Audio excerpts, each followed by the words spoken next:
just read a new one-shot manga. This one's called Face. And Face is a manga about the cost of curiosity. What happens when a young boy sees something that he probably shouldn't have? Our main character's name is Taro Suzuki, and he is curiosity incarnate. He's interested in people, places, posters, and things. If he likes it, he's gonna see it, and he's gonna see it either the easy way or the hard way, and usually the choice is not yours.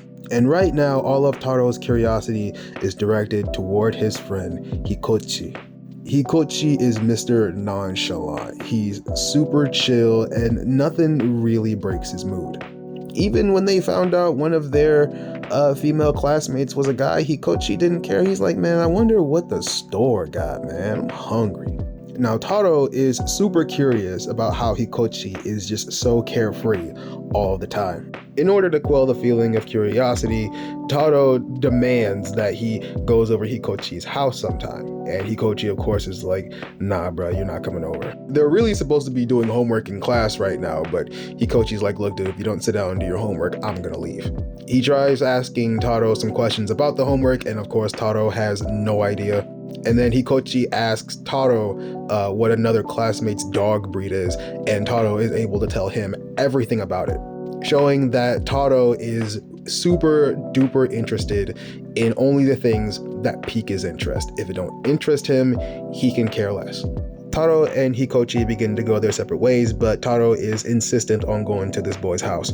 So of course Taro ends up going, and the first person they end up meeting is Hikochi's mom. Taro has a short conversation with Hikochi's mom and even meets the rest of the family, but notices something strange.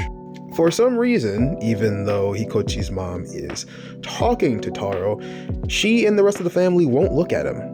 Taro asks Hikochi why none of them will turn their faces toward him, and honestly, Hikochi just has no idea. He's never asked them, and he just hasn't pried into why they turn their faces away.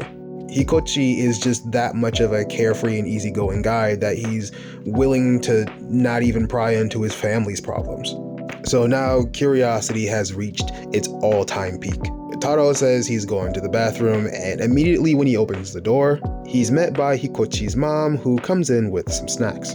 Hikochi's mom heard them through the door and tells Taro that we don't want to show people our faces because we're embarrassed.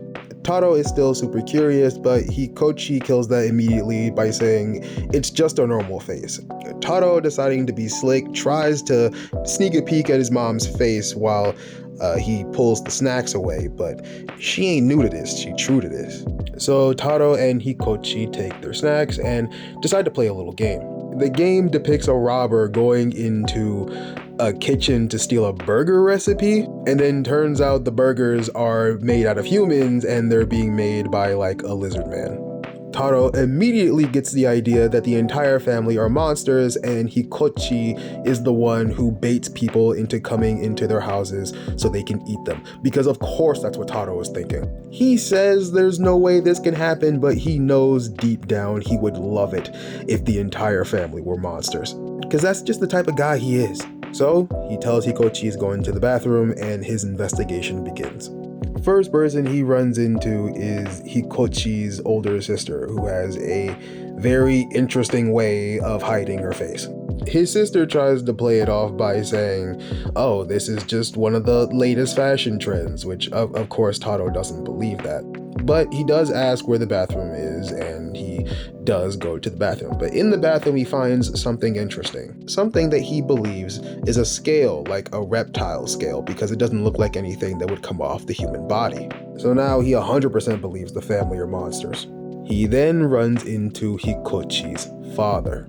His dad asks, what are you doing here? And Taro's fight or flight kicked in immediately, and he had no fight in him whatsoever. He took off. So now he completely believes that his friend's family are a bunch of monsters. And as the two run about the house, the other two family members go and check and see what's going on. Taro is running out of space to run, so he decides to go hide in a room.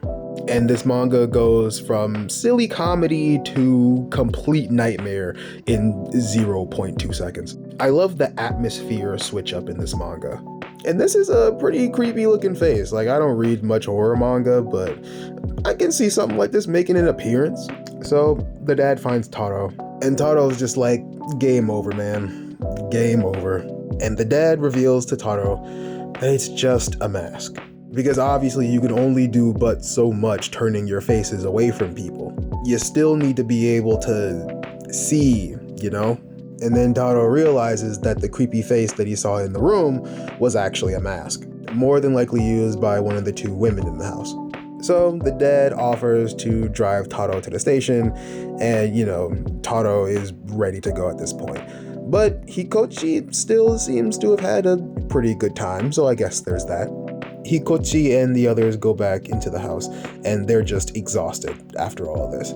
The mom and the daughter are relieved because they didn't have to reveal their faces after all. Hikochi also shows the others the thing that Taro found in the bathroom, and they seem to be nervous about that, but Hikochi, him being super carefree, doesn't seem too worried about it. We then jump to Taro and Hikochi's dad, and his dad would like it if Taro came to visit again. Hikochi's dad talks about him not really handling some situation with his son very well, so he says he wants to spend more time with his son, so that's why he thinks it would be interesting and fun if Taro came over to play every now and then. The dad says, "Just for you, Taro, just for you, I'll show you my face." This whole manga has been building up to the reveal of these hidden faces, and he's just a regular guy. Even Taro says, "shockingly ordinary." And then Taro tries to soften the blow because it makes it sound like his dad is just, boring. Like, I don't think anyone ever wants to hear, like, yeah, you have a boring everyday face. I don't think anyone wants to hear that. So Taro makes it home, and Taro begins acting strange. He tells his sister that he's imitating his friend's family and begins acting like a goofball. He says he's gonna hide his face all night. So Taro acts like a goofball, goes into his room, closes the door, and immediately begins vomiting because he remembers something truly important, and something that his curiosity would not allow him to forget. So in the beginning of the manga, there's a panel of Taro as a kid, and he's looking at these 3 posters that he sees in the train station. The poster was of 3 wanted criminals, and these criminals are actually Hikochi's family members. Their appearances are different, but remember, this is when Taro was a kid, so it's been a long time since he's seen these faces, meaning they've probably been on the run for a very long time and have had to change things in order to hide their identity, even perform strange acts in order to hide their identity. Strange acts such as greeting people with your backs completely turned, as well as using masks to hide your identity. Taro puts the pieces together, and the thoughts fill him with utter dread. And that's the end of the manga. I'm not gonna lie, probably not my favorite one-shot, but one thing I do love, and I mentioned it earlier, was kind of how the manga changes atmospheres from super comedic to this kind of like eerie, almost thriller mystery type vibe. I like that. I wouldn't mind a short series being made out of this. I would like to know where like the little thing that Taro found in the bathroom was gonna lead to that didn't really go anywhere. A red herring, sure, but I mean, again, I wouldn't mind seeing a whole series based on this, especially if Taro now has to live with the fact that his friend's family are wanted criminals. It's on Manga Plus. I think this came out either today or yesterday. Go check it out.